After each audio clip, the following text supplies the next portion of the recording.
چنار غلط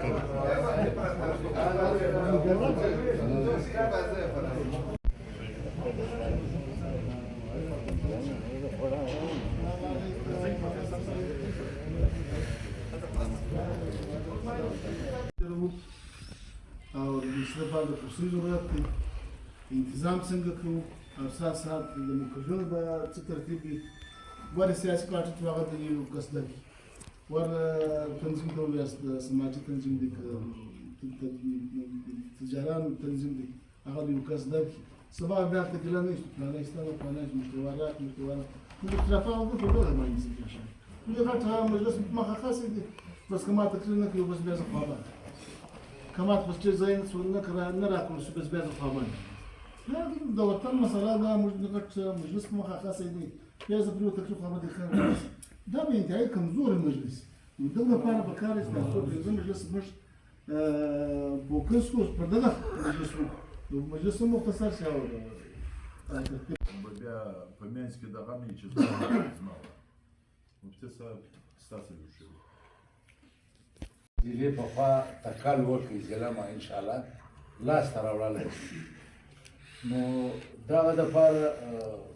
ترتیب دی دا ناسته ده دا ناسته هم د اهمیت وړ ناسته ده نو زه خو خپله لکه اوس څه ووایي صدیقي صاحب ډېر ښه مجلس باندې کښېښاوی زموږ د پریس دغه د پروفیسر منیر صاحب چې کوم تجویزونه کښېښول د هغو سره خو زه او بازار د جلسې بعد چې موږ جلسه مظاهره کوو لس بجو بعد د بازار سره بند کړي ډېره به ښه خبرې کوو موږ بازار د خلک وګرځو خلک نه راځي هغه بیا جلسې هم نه راځي بازار ته خلک راشي بس له دغه ځایه زموږ مطلب بازار سره بند شي د یو مظاهرې شکل به ورکړو له دغه مجلس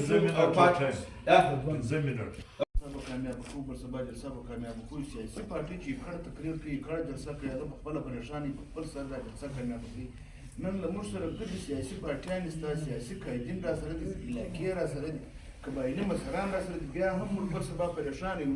چې موږ به دا جلسه څنګه کامیاب کړو یا موږ بیا په ځان کې خپل ګریواني کې بېمانان یو موږ په ځان کې دا کار په ځان پوره نه بولو کټ په ګاډۍ په فرید ورسپوري روان وي بیا ټیک دی بیا جلسه ناکام ده او که ما خپله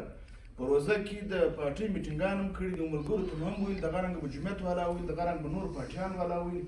بیا نو باید دا دی چې بل سبا موږ پریشان نه شو موږ په دې پریشان شو بل سبا چې موږ دا خلک چې موږ سبا باران دی چې موږ به دا چیر کښېنوو د دغه د ناستې بندوبست به څنګه کوو د دغه بندوبست موږ په دې باید چې پریشان او بل زما تجویز دا دی چې موږ مظاهره چې په بازار کې راګرځې نو ته مظاهره کوې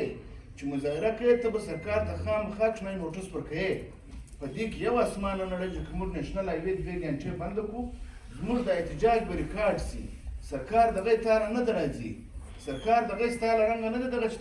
د قانونځای دي چې هغه د جلسې د ځای تعین هم وکړي او چې پر کوم ځای دي جلوسونه بیا یا هغه ورته هم دوی ښکاره کړي او چې کوم ساوند دی کرسۍ دي کوم بندوبست دوی کوي هغه د دوی اختیار دی ته د چندې په حواله باندې لکه څنګه چې عطالله خان وویل دا باید اوس نن د قانونځایو کمیټې ته اوس سبا خط شروع کېږي باید دا پیسې نن ترتیب سي او درېیمه خبره موږ د تحصیل بوستان په حواله په اندګاو کې کور په کور کمپلیټ شو خلکو ته دعوتونه یعنې تر نن ورځې پورې مې کړي دي زموږ بوستان تقریبا زموږ له اندازې انشاءالله زموږ اندازه مثال که 15 کسانو دا به 15 نه وي دا به 12 انشاءالله زموږ